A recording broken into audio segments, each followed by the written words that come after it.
Today we are going to study the next property, that is the time scaling property. So what do you mean by time scaling property?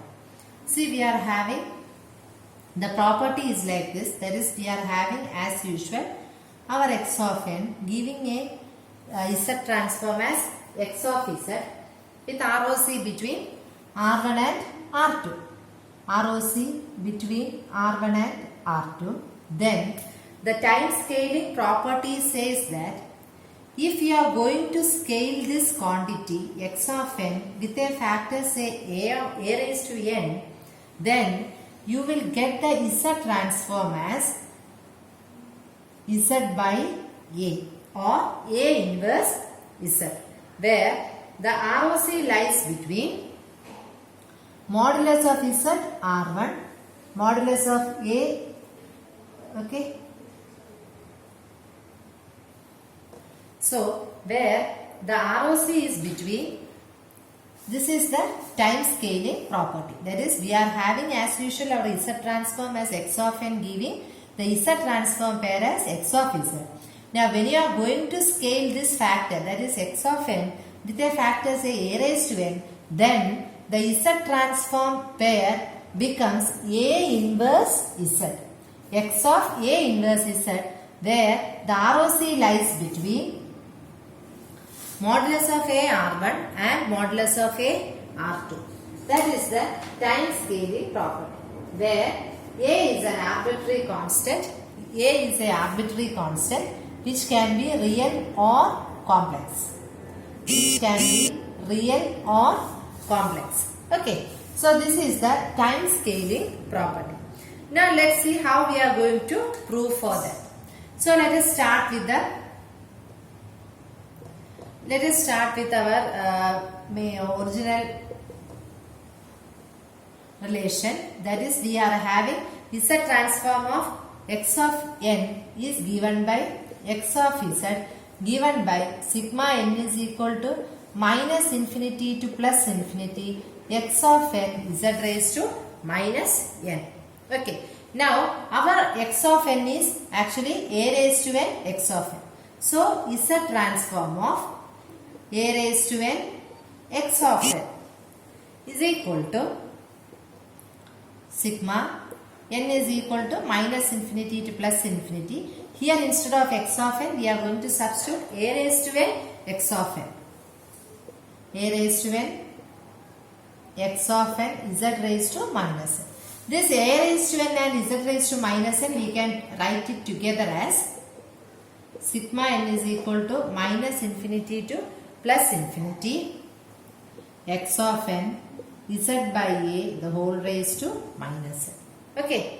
So last time itself we have told that whatever is coming along x of n, that we are writing as the transform. Here if you were instead of x by a, here if you were getting z raised to minus n, x of n z raised to minus n, you could have written transform as xz, right? X of n z raised to minus n, you could have written as xz and we write it as z. That is, whatever comes here you write it as transform. So now the product, the term that is coming here along is z by a. So we can write it as z by a.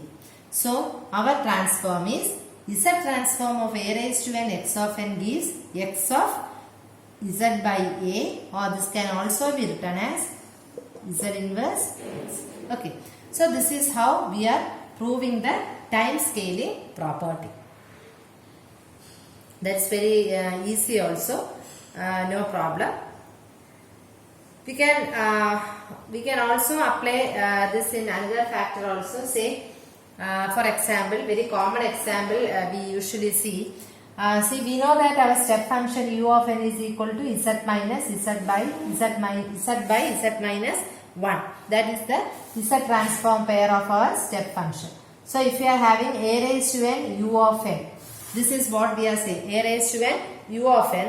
Last time what we have done is we have substituted a raised to n u of n here, right? Then we have taken together and we have written 1 by 1 minus a inverse z, and we got the term z by z minus x. See, here we can directly apply the formula. See, x of z by a. X of z by a or x inverse, a inverse z.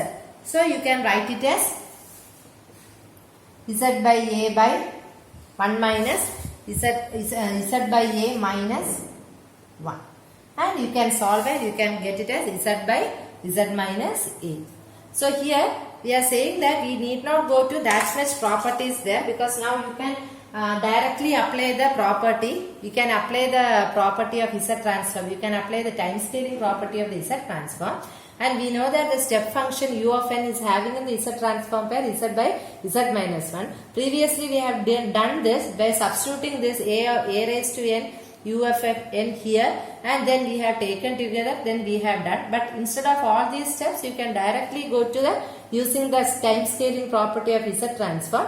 You can directly write like this, because we have the property a inverse Z or Z by a, and you can directly write it as Z by Z minus a by 1. That is Z by Z minus a. So this is a very simple property, but this is very useful in many times. It is it finds to be very useful. Now let's see one more example in the time scaling factor. See, you are given x of n is equal to 2 raised to n u of n minus 2. Okay, so you have to find the Z transform of x of n is equal to 2 raised to n u of n minus 2. So before going ahead, first of all you write the transform of Z function. Say, what is the transform of Z function? That is 1 by z, right? Or 1 by 1 minus z raised to minus 1. That is z by z minus 1. Okay. Now for in u of n we are having z by z minus 1 or 1 by 1 minus z raised to minus 1. So for u of n minus 2, that is what we want. We want u of n minus 2. For u of n minus 2, we can use what type of this? This is u of n is a normal signal. But what happened here? This shows that this signal has been time shifted or delayed by 2 units, right? This have been delayed or shifted by 2 units. That means now you can use the property of time shifting property here. So using the time shifting property, you can write it as z raised to minus 2 by 1 minus z raised to minus 1. That is using the time shifting property, x of n minus m gives z raised to minus m x of z. You can write in the bracket also using the time shifting property, x of n minus m gives z raised to minus m x of z. Now our problem is 2 raised to n into u of n minus 2. That is z raised to minus 2 divided by 1 minus z raised to minus 1. Okay. And that is when z inverse is 2 z inverse. Okay. So wherever you can find z inverse, what you have to do? You have to just put 2 z inverse and you will get the. If you want, you can solve for this and you can find the final expression. That depends. That depends on the marks. Okay. So I think it's very clear for you. What is the time scaling? Time scaling means scaling or multiplying by a factor a raised to n here. See, when a problem is given using to do with the Z transform, you can apply the properties. For that, you can when such a problem is given, you can first see what is the original signal. So what happened to that original signal? So that shows that the signal is delayed by 2 factors. So what is that? When you are delaying or incrementing, what happens? So we are using the time shifting property. So you can write the time shifting property and just write the expression. Straight away you can write the expression. See, it was delayed by 2 here.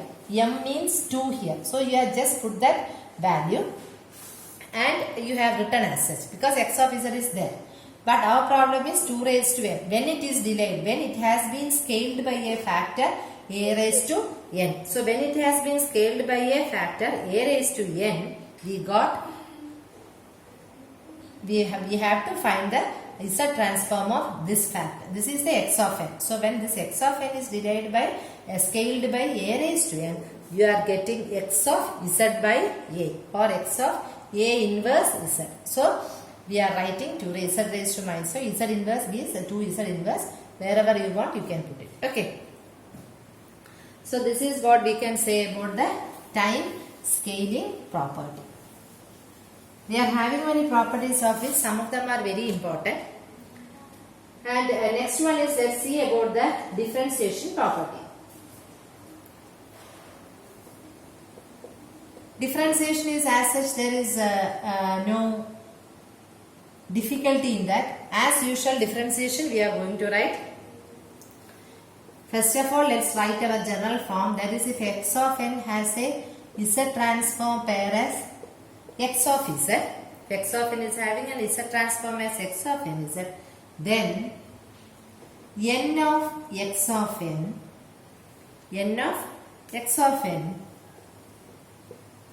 gives the z transform minus z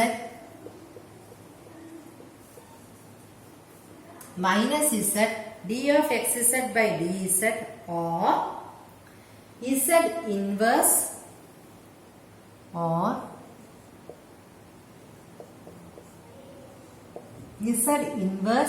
dx by dz inverse, dx of z by dz inverse. So this is the differentiation property. That is, we are having our x of n. The x of n is having the z transform pair as x of z.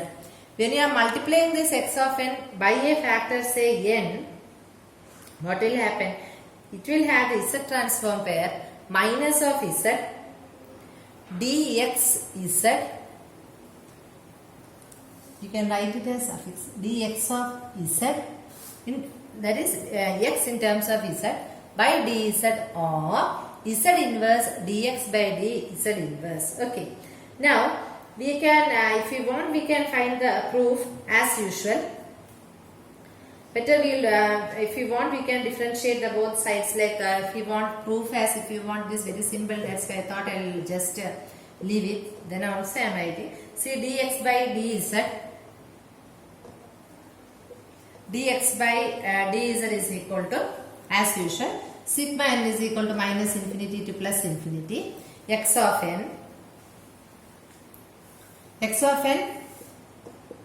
z raised to minus n. So x of n minus n into z raised to minus n minus 1. Okay. X of n minus n into z raised to minus n minus 1. We have just differentiated z raised to minus n. So when you are differentiating, you will get it. Now what you can do? You can take this z raised to here. See, this x of n and n z raised to minus n. So z raised to minus 1, you can take it outside.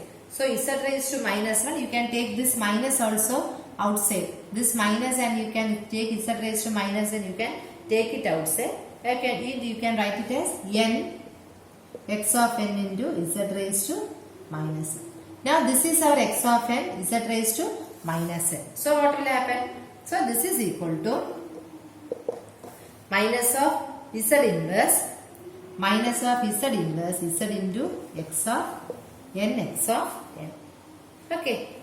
N x of n. This is z transform of n x of n. This is the proof. That's very simple. Nothing. We have just differentiated z raised to minus n. See, now we can do with a very simple problem.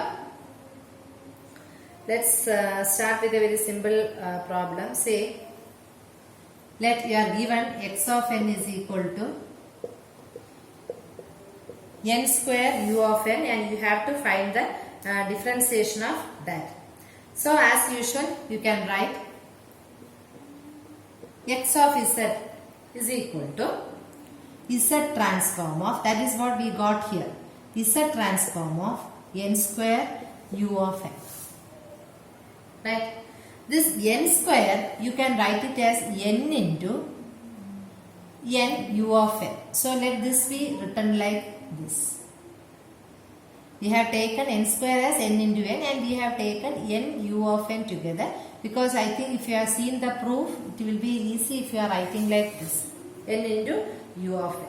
This can be written as Z inverse directly, as you using the Z transform properties. You can write it as Z inverse d by dz inverse Z transform of n u of n. This is the property. Now as usual, we are just applied the property as such. See, this property as such we have applied here. Z inverse d by dz inverse of xz. What is the xz here? This is our xz. So we have written z of n u n. So now we are going to differentiate this one, that is Z inverse d by dz inverse by 1 minus Z inverse whole square, because we have what is u of n, we know Z by Z minus 1. Now as usual, you can just have differentiation property, that is u by v, you can differentiate and you can get the final value for that. Okay, you can get the final value for that. Now we will do one more problem about using this differentiation property. Given that x of z is equal to logarithm of 1 plus a inverse z, inverse. You are given the problem x of z is equal to log of 1 plus a inverse z, where ROC is modulus of a is greater than modulus of 1 a. Modulus of z is greater than modulus of a. So now we know the differentiation property as nxn, n of x of n gives z transform pair minus z dxz by dz, or z inverse dx by dz inverse. That is our differentiation property. So we want to change this in terms of our differentiation property. So let us first find what is d by dz of xz. What is the xz here? Our xz is log of 1 plus a inverse, right? A z inverse. D by dz of xz. Why we are taking this factor means because in our differentiation property we have the term d by dz of xz. So let's find what it is and we will keep it as z. Okay. So what is our xz here? That is log of 1 plus a z raised to minus 1. So when you are taking, that is 1 by logarithm of 1 by 1 plus a z raised to minus 1 into a z raised to constant into minus 1 z raised to minus 2. Okay. Now we can, let us see what we are going to do. Now we can multiply the both sides by z. We are going to multiply both the sides by z. So what will happen? So my z into d by dz of a z raised to minus 1 plus a raised to minus 1. So what will happen? Minus a z raised to minus 1 into 1 plus z raised to minus 1. Okay. Now let us see what it is. What is this z inverse by 1 plus a z? Let us do that. Z inverse by 1 plus a z inverse means this is 1 by z, 1 plus a by z. Right? So when you are solving this, you will get it as 1. You will get this as 1 by z plus a. That means we are getting somewhat a term like this. We are getting, when you are solving this term, that is z a z inverse by 1 plus a z.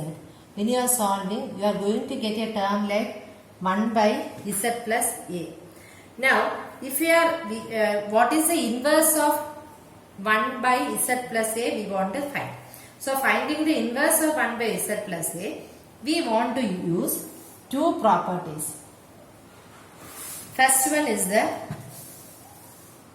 unit step function property, and second one is the time shifting property. So, unit step function means u of n, we know it as z by z minus 1, and the time shifting property u of n is equal to z by time scaling property or time shifting property z by z minus a. So now let us take the inverse transform of this equation. We are going to take the inverse transform of this equation. So we know that according to our differentiation property says that nxn, our property says that nxn is equal to minus z dx by dz. So we want to put here a minus, so that we can write this as n x of n. So in the previously also we had to multiply with a minus, then only we are getting both the sides minus. Okay. So when you are multiplying by a minus z, or one of the two has gone. So when you are, according to the differentiation property, this we can write it as n x of n. So when you can write it as n x of n is equal to minus z a inverse 1 by z. That means minus a into inverse z transform of 1 by z plus a. This is our z plus a. Is it okay? No, this is 1. This is 1 here. So, you can write it as minus a into inverse z transform, which we have already found out for this term. This term which we have already found out and we have kept here. So, 1 by z plus a. Now, again let us consider our unit step function. See, a raised to n u of n has the z transform pair as z by z minus a. Right? So, now and also you have to use the time shifting property here. That is a of n minus 1, u of n minus 1 will give you